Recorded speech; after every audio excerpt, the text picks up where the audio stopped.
dan sistem kita tidak memungkinkan untuk memindah daerah dari provinsi lain yang kelebihan guru ke provinsi yang daerahnya kekurangan guru.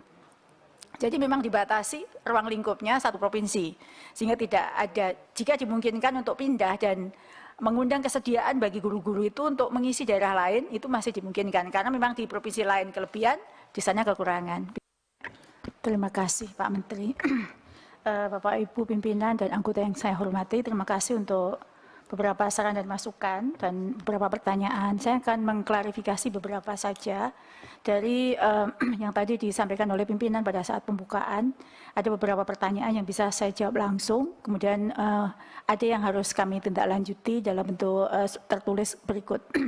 Yang pertama terkait dengan perencanaan kebutuhan, ini juga menjawab pertanyaan Kang Ferdi ya, perencanaan kebutuhan guru dari sisi kebutuhan per mata pelajaran dan kebutuhan atau sebaran di daerah. Pada prinsipnya ketika kami sudah mencapai angka 601.000, itu sebenarnya sudah terdiri dari jenjang mata pelajaran daerah semua terperinci, dan itu terdapat di dalam rencana kebutuhan kami yang dikirimkan kepada Kemenpan RB.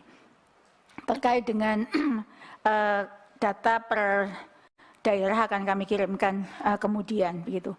Jadi total 601.000 itu sebenarnya dari kami sudah punya catatannya Kang Dede, TK 1.559, SD 349.488, SMP 138.033, kemudian SLB 3.441, SMA 56.851 dan SMK 51.000 Pak. Jadi ini pada dasarnya ketika kita sudah sampai pada angka besar, itu sudah terdiri dari semua rinciannya sudah sangat jelas.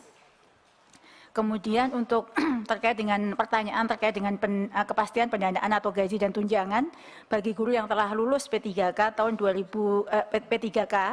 ini tertuang untuk lulusan 2022 dan usulan 2023 itu sebenarnya tertuang dalam PMK 212. Di dalam PMK tersebut di halaman terakhir setelah lampiran rincian data per daerah dan besaran uang yang terdapat dalam DAU spesifik tersebut tertulis bahwa untuk lulusan 2021 yang baru saja diumumkan itu memiliki TMT daerah pada 7 bulan tahun 2022.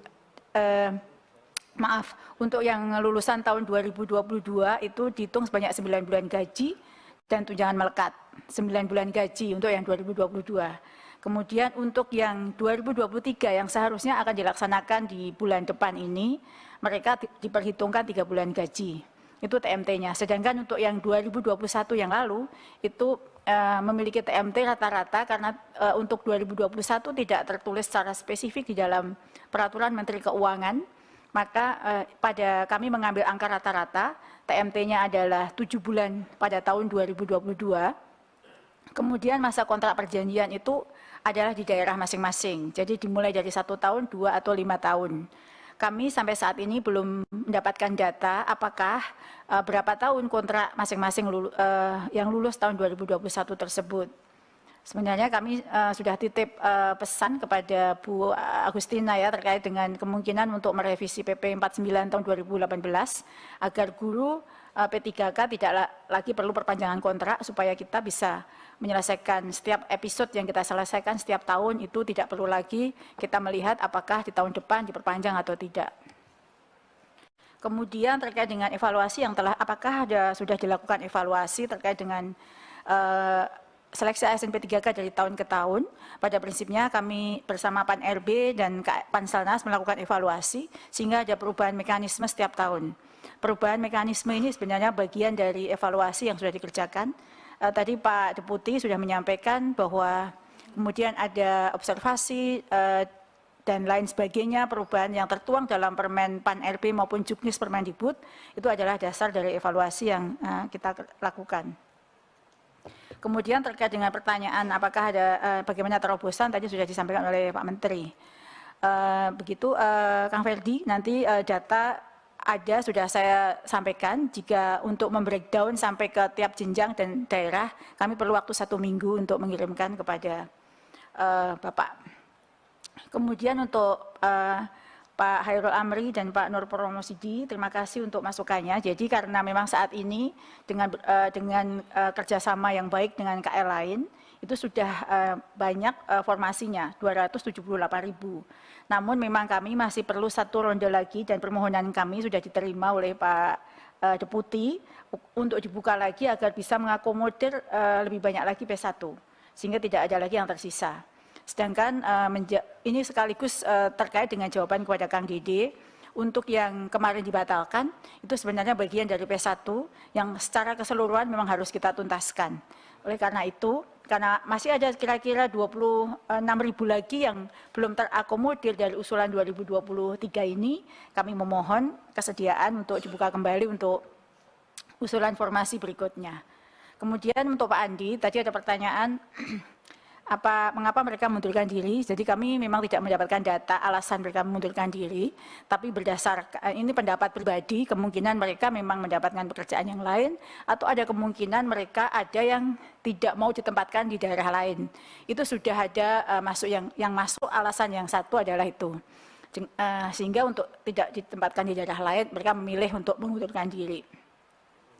Kemudian untuk tenaga perpustakaan dan tendik lainnya itu mungkin nanti Pak Deputi yang bisa menjawab terkait dengan apakah dimungkinkan untuk tenaga perpustakaan dan lainnya untuk bisa dibuka di seleksi ASN P3K berikutnya. Kemudian untuk Prof. Zainuddin, terima kasih untuk saran dan masukannya. Kemudian satu lagi untuk mengklarifikasi untuk Kang Dede, bahwa sampai sejauh ini di data kami tidak ada guru yang ditempatkan di luar provinsi. Jadi semua masih dalam provinsi. Tapi untuk guru SMA, SMK, dan SLB, memang dia dimungkinkan untuk berpindah kabupaten.